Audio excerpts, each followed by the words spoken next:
Hace unas semanas vimos cómo los representantes de los grandes países del mundo se reunían para hablar sobre los retos climáticos del planeta.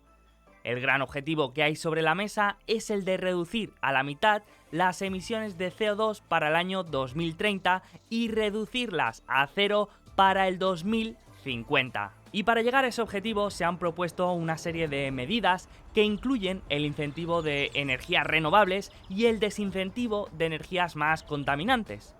Pero sin duda, la medida que más ha sobresalido ha sido la apuesta por el uso del hidrógeno. El hidrógeno está considerado por muchos como la energía del futuro, y para conseguir ese objetivo de cero emisiones para el año 2050, el hidrógeno tendría que tener un papel muy importante.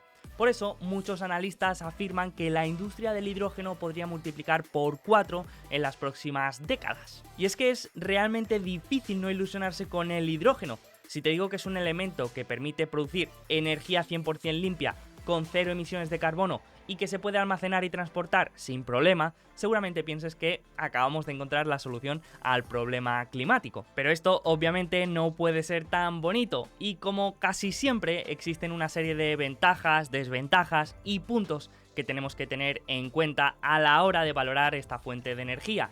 Así que hoy iniciamos una serie de episodios para ver en más detalle cada una de las energías que tenemos en nuestro planeta, para ver cómo pueden evolucionar a futuro y para entender mejor estas industrias. Hoy empezamos con la del hidrógeno para entender mejor cómo funciona, qué actores encontramos y ver si puede tener sentido alguna inversión.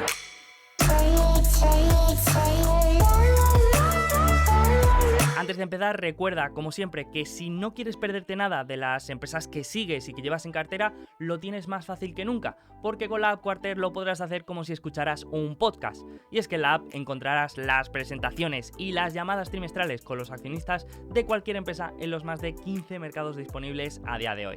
Esta semana, por ejemplo, tienes las presentaciones de empresas tan interesantes como Lemonade, Coinbase, Roblox o Walt Disney. Y lo mejor de todo es que es 100% gratuito, ya disponible para iPhone y Android. Si te dijera que la combustión de hidrógeno genera suficiente energía para hacer mover un coche, un camión e incluso lanzar un cohete a la luna, seguramente tendrías tus dudas. Pero si te dijera que además puede hacer todo esto emitiendo cero emisiones de carbono, ahí ya pensarías que me he vuelto loco. Pero esto es literalmente así. Actualmente, la producción mundial de hidrógeno, que es de unas 70 toneladas anuales, se destina principalmente a la generación de fertilizantes, combustibles y lubricantes, aunque también tiene diversas aplicaciones industriales. Como la combustión de hidrógeno no genera emisiones, su uso como sustituto de los hidrocarburos fósiles parece muy interesante, sobre todo en aquellos procesos en los cuales la electrificación todavía no parece conveniente, como podría ser el caso de los medios de transporte que requieren alta autonomía, como vehículos de carga, buques, trenes o incluso aviones. Este elemento también se puede utilizar en procesos industriales con gran demanda de calor. Y adicionalmente también tiene usos domésticos o comerciales, como parte de los sistemas de calefacción o, por ejemplo, como medio para el almacenaje de la generación de energía. Esto significa que un mayor atractivo del hidrógeno en el mix energético mundial supondría multiplicar notablemente su demanda. Además, como todos sabemos, el agua está formada por 2 moléculas de hidrógeno y una de oxígeno, y el agua es una de las materias más abundantes de la Tierra, por lo tanto, el hidrógeno no es un elemento escaso. Aún así, aquí tenemos el problema más importante, y es que a pesar de que es un elemento muy abundante en la Tierra, no solemos encontrarlo en su forma pura. El hidrógeno no se puede extraer de la Tierra como el gas natural o el petróleo.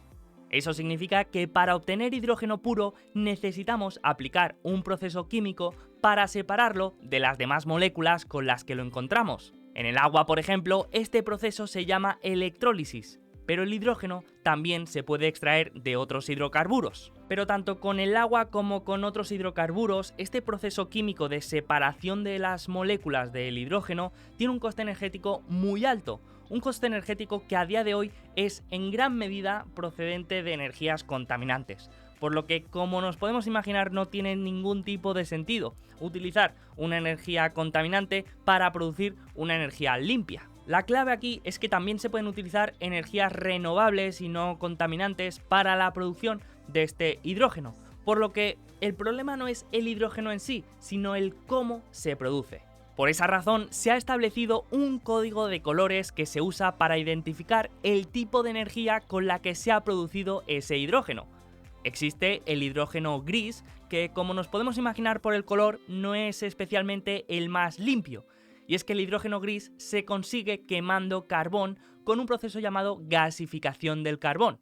Este método es el más barato para producir hidrógeno, pero también el más contaminante.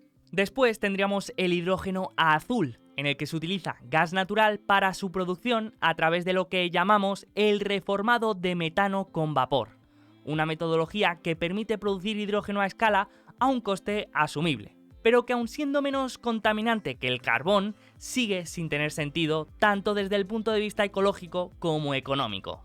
A día de hoy, el 95% de la producción mundial de hidrógeno se produce con combustibles fósiles y el 75% con gas natural. Esto resulta en una emisión anual de más de 800 millones de toneladas de CO2 a la atmósfera. Pero todavía queda el último tipo de hidrógeno, el hidrógeno verde. Este, como podemos intuir por el color, es el método de producción de hidrógeno más limpio, y es que en este caso utilizamos solamente energías renovables. Con la energía generada por las fuentes renovables se puede realizar el proceso de electrólisis en el agua para separar las moléculas de hidrógeno y las de oxígeno. El problema es que de momento este proceso tiene un coste muy alto, por lo que no lo hace viable a nivel económico.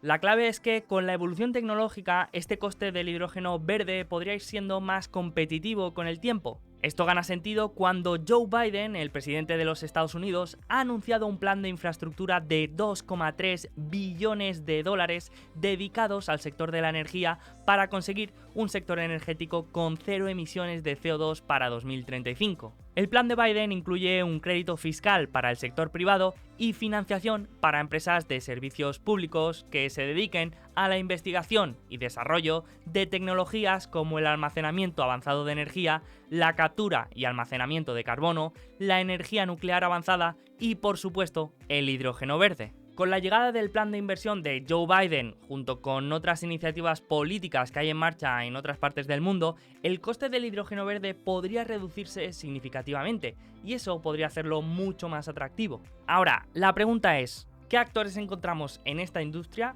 Y si creemos en el potencial del hidrógeno como fuente de energía del futuro, ¿qué inversión tiene más sentido? 1. Productoras de hidrógeno.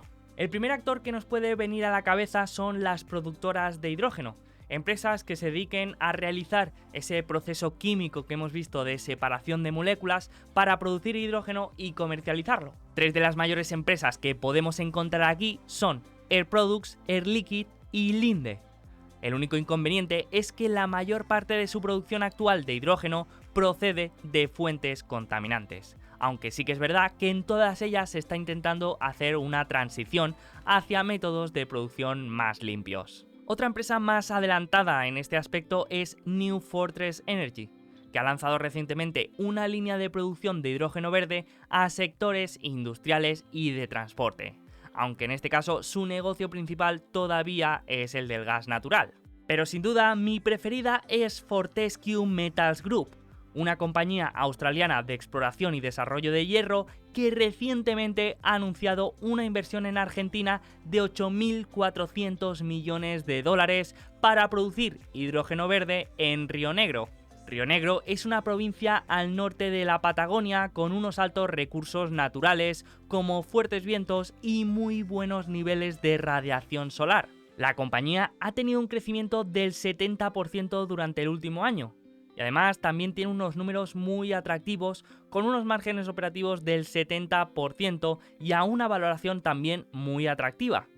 4 veces beneficio operativo, 6 veces beneficio neto, 5 veces flujo de caja y una rentabilidad por dividendo del 18%. Esta posible infravaloración se puede explicar por una caída importante en los precios del mineral del hierro, uno de los segmentos más importantes de la compañía. La crisis inmobiliaria de China podría desencadenar una reducción de la demanda de este material, y China es uno de sus clientes principales, así que tampoco es una inversión exenta de riesgo. Fabricantes de electrolizadores y pilas de combustible. Otro de los actores más importantes de esta industria son los desarrolladores de las tecnologías de almacenamiento, transporte y producción del hidrógeno. Un ejemplo podría ser ITM Power, una empresa británica que desarrolla soluciones integradas para mejorar la utilización de la energía renovable en la producción del hidrógeno. Otro ejemplo interesante podría ser la empresa Nel ASA, que desarrolla y comercializa maquinaria para la electrólisis del agua y equipamiento para el abastecimiento de hidrógeno como estaciones, dispensadores y tuberías de transporte. Lo malo de estas dos empresas es que están muy concentradas en el negocio del hidrógeno, una industria todavía en fase de desarrollo, por lo que ninguna de las dos es a día de hoy rentable. Por eso, otra opción quizá más interesante puede ser la de buscar empresas que tengan exposición al desarrollo de tecnologías relacionadas con el hidrógeno, pero que también tengan otros segmentos operativos que sí que sean rentables. Y este es el caso de Cummins. Cummins es una productora de sistemas de energía electrificada como tecnologías de baterías, pilas de combustible y producción de hidrógeno.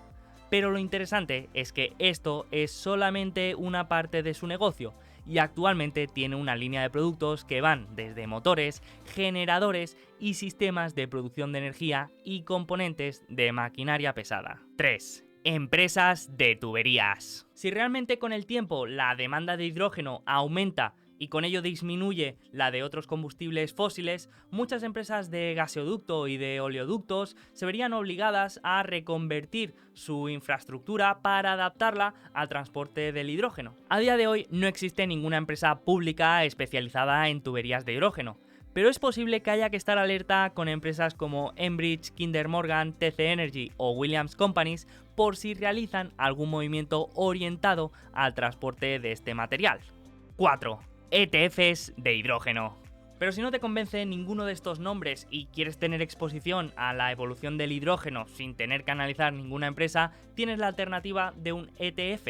En este caso tenemos el Global X Hydrogen ETF. Este vehículo invierte en compañías posicionadas para aprovecharse del aumento de la demanda del hidrógeno. Esto incluye empresas que producen hidrógeno, compañías que integran este elemento en sus sistemas energéticos, así como productoras de equipamiento para la producción de este material. Aún así, por mucho optimismo que haya y por muchas veces que veamos que el hidrógeno es la energía del futuro en televisión y en los periódicos, hay que tener cuidado antes de lanzarse a la piscina. Y es que tenemos que recordar que el hidrógeno verde todavía es una fuente de energía muy cara, y esto hace que no sea viable para su consumo a escala. En mi caso todavía no he encontrado ninguna empresa que me convenza, que cumpla una serie de requisitos que busco en una inversión. Pero aún así estoy seguro que si se sigue invirtiendo en infraestructura y en tecnología relacionada con el hidrógeno y como parece que está pasando, el coste de producción va reduciéndose, puede ser que en el futuro sea interesante. Y esto no será ni el año que viene ni seguramente de aquí 5. Pero lo que es muy probable es que cuando llegue el día, el hidrógeno va a tener un papel muy importante en el mix energético mundial. Así que ¿tú qué opinas? ¿Llegaremos algún día a utilizar hidrógeno en todas partes o no crees que llegue a ser rentable nunca? Te animo a dejar tu opinión en los comentarios y a que compartas qué otra industria o qué otra energía te gustaría que analizáramos en próximos vídeos. Así que os leo a todos y nos vemos en el siguiente.